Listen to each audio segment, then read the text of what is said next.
And of course I couldn't get past the ghost posing as a subway station employee. Please note, he does not have a classic chainsaw, but a giant pair of scissors. And he also has burnt skin, no eyes, nose and lips. He himself is tall, with thin arms and legs, and he also seems to be offended by pretty girls. Manga Wanderer is not very long, but today we will take only the first 7 chapters. I would take more, of course. Yes, you know what I'm going to say now. If the video comes to you, so write in the comments whether you need such a manga or not. Now we will find out if the screenwriter and the former hunt artist were able to make a cool story. Or it turned out to be a boring passageway, for which even 7 chapters is a lot. But before that, don't forget to subscribe to my YouTube channel and like this video. For you at first glance, these are 2 maximally simple and, perhaps, meaningless actions. However, this is very important for me and for the development of my channel. Thank you in advance, and I'm going to retell, so have a nice viewing for everyone.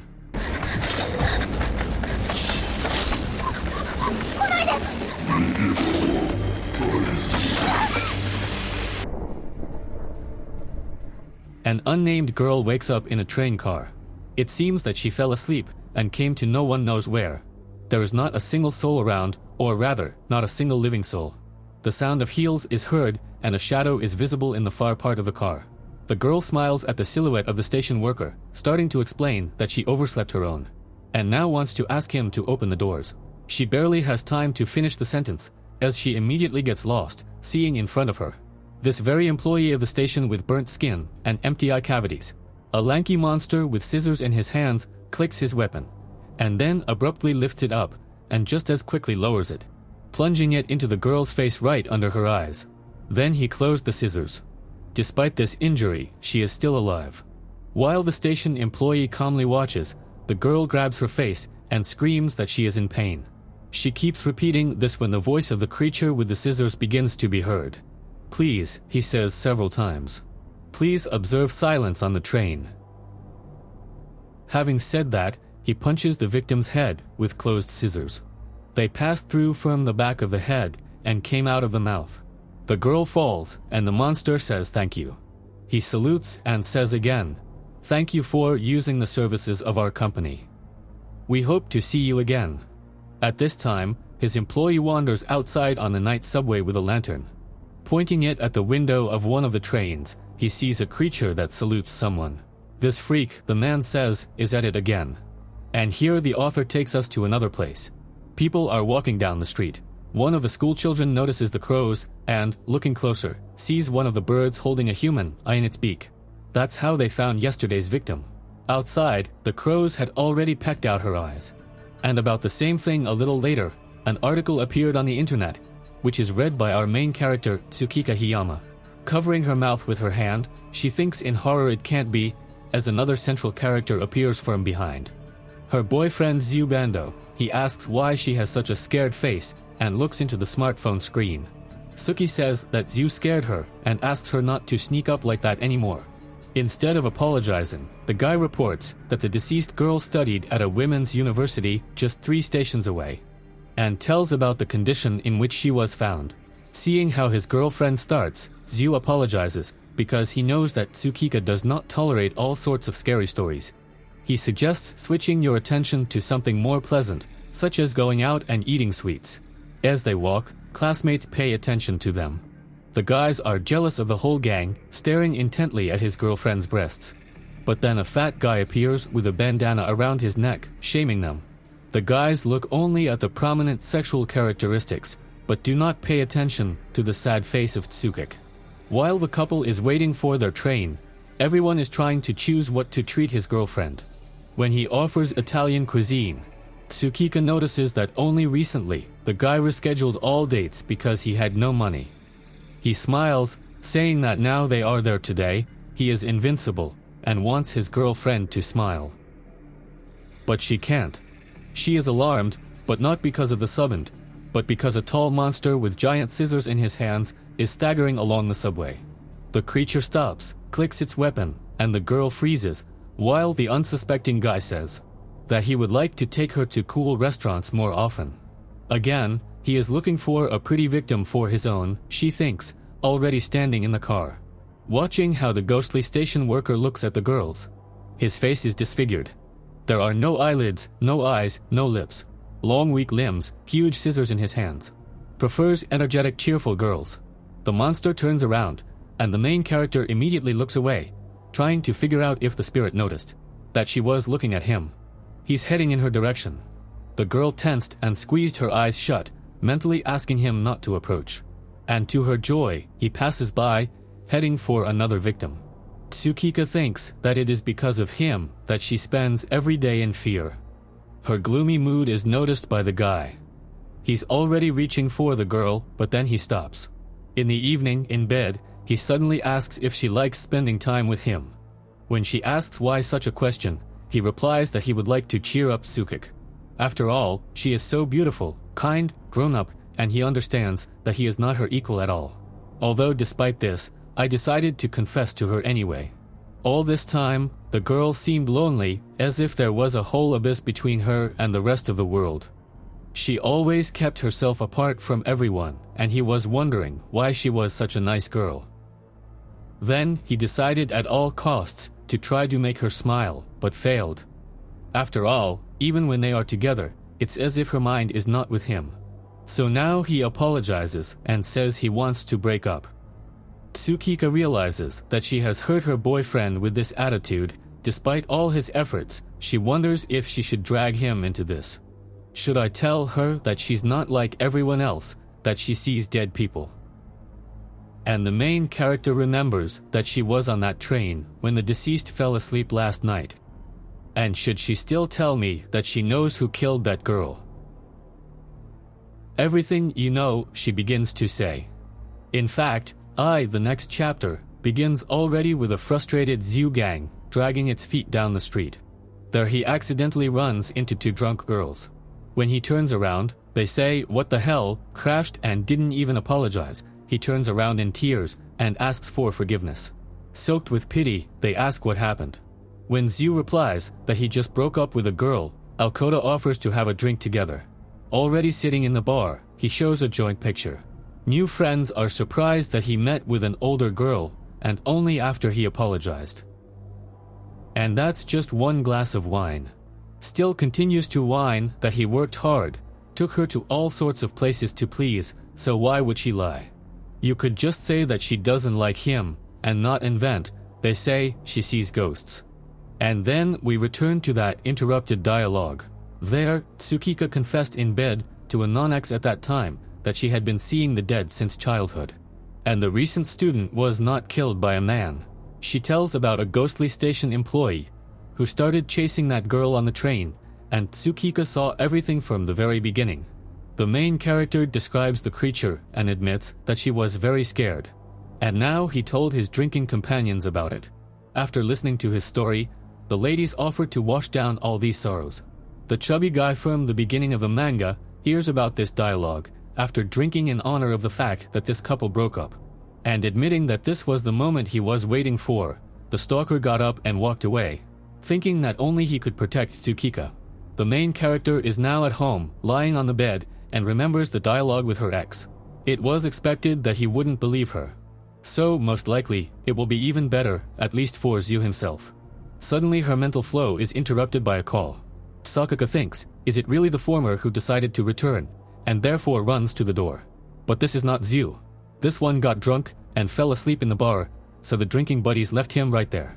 Tsukika opens, but there's a chubby one in front of her. Frightened, the girl immediately closes it back. He starts knocking on the door, explaining that he is not some creepy type. The main character seems to know him, constantly catches his eye. It would be better to call the police, so she is already reaching for the phone, but then stops. Huge scissors. It's coming from behind the door. He has a huge pair of scissors in his hands. I'm talking about that ghost that hangs around the stations and trains. The stalker continues to describe her emotions, to convey that he understands her perfectly. The main character also thinks about how he could find out such details. The only thing that comes to mind is that he blabbed everything. This conclusion leads her to tears. The stalker hears this reaction, and then sees a woman watching him from the next door. Waving to her, the full one tries to convey that nothing suspicious is happening here, and when she leaves, With the words "there is no other way out," he holds out his hand. "If I can't do it, you'll convince her," he says. Tsukika is lying in the apartment, sitting on the floor, continues to cry. When she thinks she didn't realize that Zyu might let it slip, a voice behind her says, "You're not grass." Turning around, Giji sees the same girl from the train. "You're wrong." The spirit continues. Zyu didn't tell him anything. She told all this to the stalker herself. And now she's asking the guy to open the door. Suki, as she screams, the ghost quite notices that Giji sees her. This is good, so the girl is from the seers, but that fat man does not know how to do that. He can only hear. Right now, he's broadcasting this conversation through himself. Tsukika asks who this girl is. She doesn't remember her at all. She calls her name Akika, and it comes to Keiji that this is the one who died last night. The stalker continues to wait outside when a policeman approaches him from behind. He was called by a neighbor, who is now happily preparing to shoot everything on camera. Meanwhile, in the apartment, Tsukika apologizes to the ghost that she didn't do anything. But the guests are not here to accuse. She says that he, that is, the monster, continues to kill. And not just to kill, he transmits. The ghost does not have time to finish because it began to disappear. The stalker is trying to get away from the apartment. Remembering that the conversation is being broadcast through him, Tsukika finally opens the door. "Oh, senpai, what's going on here?" she asks. Then the girl apologizes, saying that she fell asleep and did not hear the calls. Then the police leave him alone, and the guy is allowed to enter the apartment. The ghost notices that no matter how you look at this person, he looks like a vile stalker attack. He denies such arguments and promises to interrupt the ghostly broadcast if the girls do not stop. Sakaka asks, "Do you want to destroy this monster?" That's how she can see spirits, but she is not endowed with anything else that could help defeat this creature. So, on the whole, it's pretty useless. "You still don't understand," says the stalker. "Do you know who exactly he waits for every day? You. He's looking for you." Here we are transported to Xenia, who is now in the train car. The guy checks the phone and sees that Tsukika has not written to him. Then another new Miyako character appears. The girl interrupted him, looking at the screen with a question. "So is it true that you and Tsukika broke up?" That's how everyone is talking about it now, that they pass by and don't even talk to each other. Then she suddenly asks you if the guy wants to date her, because they were very close in school days a long time ago. Seeing his reaction, Miyako blushes and says she was joking. She asks, so what happened to them? But he doesn't want to talk about the dialogue about the ghost at all. While he is reflecting around the car, being invisible, the monster is still rummaging around. The new character feels his presence and therefore turns around. Seeing the fear suddenly reflected on her face, the ex-boyfriend of the main character asks what happened. She replies that it suddenly became creepy and admits that she is one of those who is sensitive to such things. There is something otherworldly about the train, something invisible to the ordinary eye. While Zyu is thinking, what is it? Why is this happening to me? Stalker explains to us that there are different types of dead. Most leave under the supervision of doctors or relatives for natural reasons, so there are no special problems with them. They accept their fate and leave in peace. Problems start with others, those killed by someone, or those who died as a result of an accident, or those who died alone. Because then the dead do not accept their care. And this, in turn, leads to the fact that they remain attached to our world and begin to interfere in the affairs of the living. For the most part, even so, spirits begin to fade if they are ignored. However, in rare cases, there are those who do not disappear in any way and continue to exist, sometimes even getting the opportunity to gain physical shape. These are anomalies, dead people who have become monsters. And that man with the scissors is exactly like that. A station wanderer with a murder weapon in his hands, says the stalker, chooses a victim, and when she is left alone, Akika interrupts him, cuts him into pieces. According to her, it was very painful. First he cut her face, and then pierced the back of her head. She was very scared, and now the girl can't calm down. The full one told her over and over again that the girl was dead, and she herself understands this. However, instead of disappearing, she continues to exist in this world, and at the same time becomes stronger. Its shape does not dissipate, but becomes clearer and clearer. Tsukika asks, why is this happening to her? The answer is simple. She was killed by a creature that contradicts the natural laws of nature. Therefore, these very laws are being rejected now by Akiko, so she can't go to the next world yet. And the worst option is that she will become the same monster. But we need to go back to the main character, because she is the target of the evil spirit with scissors. And that means that only she can break this curse. We are transported to Xiu, who came down closer to night in the subway and began trying to photograph the ghost. He himself thinks that even if Miyako thinks so, maybe there really was some sense in his ex's words. If he finds some evidence now, then he will believe the main character. After all, she trusted him and told him her secret, and he could not respond to such a bold act. So he would talk to her again as soon as he found proof. The guy was seen from afar by a local employee. He's trying to figure out what he's doing when he notices a ghostly station employee behind his back.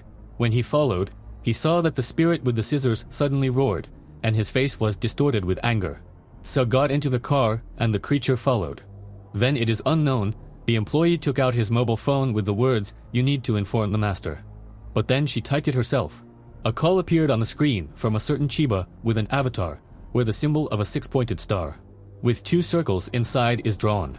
A certain master immediately reported that he was furious, just beside himself with anger, from the fact that people began to interfere in his affairs. Now she can stop him, but if this continues, the creature will break through the barrier between the worlds. Yuuhei is sitting in the car, trying to figure out why it is scissors. Then the monster brings his gun and starts sticking it in. Externally, nothing changes, but the inner guy began to experience severe pain, from which he began to shake violently. It feels like he's being stabbed over and over again. Once he stretched out his hand, he felt something. Visually, there is nothing ahead, but tactically, he is touching something now. The end of the first part. So, at the moment, these are all chapters that have been translated into Russian. By itself, it is not very long, so the next part could be the final one.